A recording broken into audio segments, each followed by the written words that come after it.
Phil and Simon have invested all their savings on a renovation project in Tuscany in the hope that they'll be able to sell it on for a big profit, enough to pay off their mortgage back home. But they started work without having enough money to pay for the builders, and they still have to raise the money that they're short of.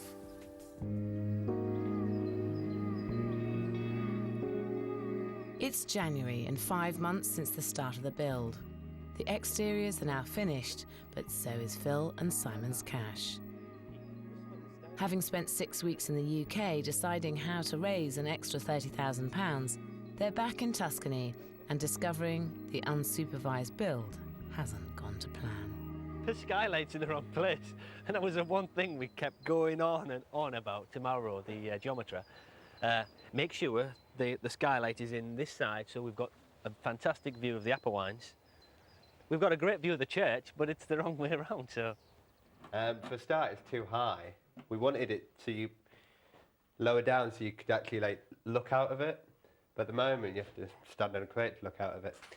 And it needed to be on this side of the wall so that we got the view of the mountains. They agreed they put it in the wrong place, and it was their fault. So they offered to put in a new one, free of charge, which works out quite well in our favour, actually. Because it means we've actually got two for the price of one. Not being on site has caused problems, but they needed to get their application for an Italian mortgage in. It's only £30,000 that we need to get the place finished, which doesn't seem a lot in the scheme of how much we've already invested. But it's a final push. We need this money to come through in order to get it finished. By running out of money at this stage, they've lost a developer's most valuable commodity, good builders. The builders, unfortunately, had to leave site because we haven't got any money in place to pay them for the second phase of work that they need to come back and do, which is a worry. Phil and Simon's life savings are tied up in a half-finished building thousands of miles from home. While they wait to hear about the mortgage, they do what work they can. The more we can do ourselves, the less we have to get builders to do. That is the key to it. It'd be nice if I could earn £3,500 a week, but I certainly can't, and I'd rather save it. So this is the way of doing it. Where's me brick?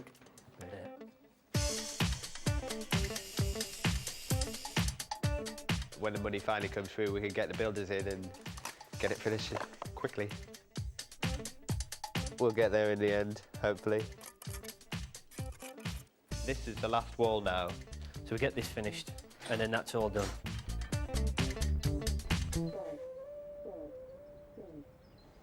But after 2 weeks of hard graft, there's bad news. Simon's career break to do this project could jeopardise their Italian mortgage. So it looks as if I've not been earning for 4 months. Well, that's what I'm saying. I haven't been earning for 4 months, so the banks want to know incomes for the last so many months. So we've told them all about that. That could be the only stumbling block, but we'll just have to wait and see on that. The worst outcome is if we can't get a mortgage at all, in which case we can't finish it. In Teglia, Phil and Simon's project is also hanging by a thread. They started without enough money in place and now desperately need an Italian mortgage to finish their project. So Simon has cut short his career break and gone back to work in Darlington to provide proof of income and get some money coming in. I just think, I'd rather be there than here working, but got to pay the bills, haven't we? And that's what it's all about. Phil is left alone in Italy to do all the work himself. It's a final push. It's what we need to get the place finished. I know Simon's very worried at the moment about it. If it doesn't come through, it means we can't do it. It's the end of the dream, as it were. It'll obviously take me a bit longer than it would take Simon, and certainly a lot longer than it would take a team of builders. But we'll get there in the end, hopefully. And it's a painstaking and lonely process. Well, I've been here just in this room, which started to drive me a bit stir-crazy, but finally got through it. Originally, these walls were all like this, where they were all pitted in this cement, so that all needed chipping out, and then we've had to repoint it all. So each wall took 2 weeks, basically, and the remaining 2 walls are going to be plastered to try and give it a bit of a contrast. First, it was our dream to work together and build and transform the place, and it does take it away when you're working by yourself. Half of that dream is stuck in England. Simon's working. Their only hope is that the mortgage will come through, and soon. Hopefully any time this week we'll be hearing back from them. And as soon as we do, it's full steam ahead. We can get the plumbers appointed and the electricians back on site. And then once that's done, we'll get the builders back in to do the rendering. Phil remains optimistic, but getting a foreign mortgage is never going to be as quick and easy as at home. That's if they can get it at all. Over in Teglia, Phil and Simon are still in deep. They spent their entire £100,000 life savings, but 8 months into the build, they're still hopeful they'll get the £30,000 they need to finish it. But Phil receives a bombshell from the Italian bank.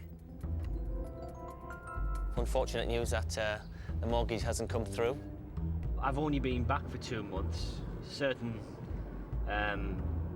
parts of the approval rating system is the fact you've got to be in full-time employment for 3 to 6 months.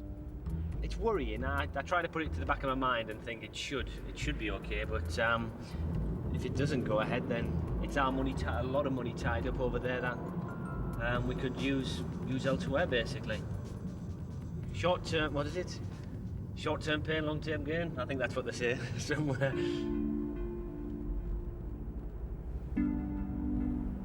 Simon takes the weekend off and heads to Italy for a crisis meeting with Phil. I've just got to tell Phil that he's been working hard on the barn and basically the money's out there ready to get the next part done. I'm pretty peeved off, basically. When do you think this money's going to come through? Well, they've told me that they can't process it till June, so you're not going to get it till at least July, at least the back end of June, beginning of July. We were hoping to get it finished by June so that it could be on the market. Best time to sell a place like this would be in the summer, which means, unfortunately, if it's not even going to be, if the work's not even going to commence till this summer, then it's not likely to sell till the following summer, which is summer 2007, which is a long way off, really. But Simon thinks if push comes to shove, they can still get their money out quickly and make a profit.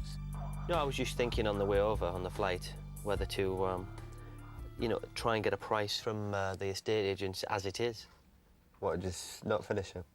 And see what we can get for it. When the windows and doors are all in and it's a finished shell, and see exactly how much it's worth and how much we've spent on it so far. We know exactly what we've spent on it at the moment and how much we can get for it and what the profit margin can be in it.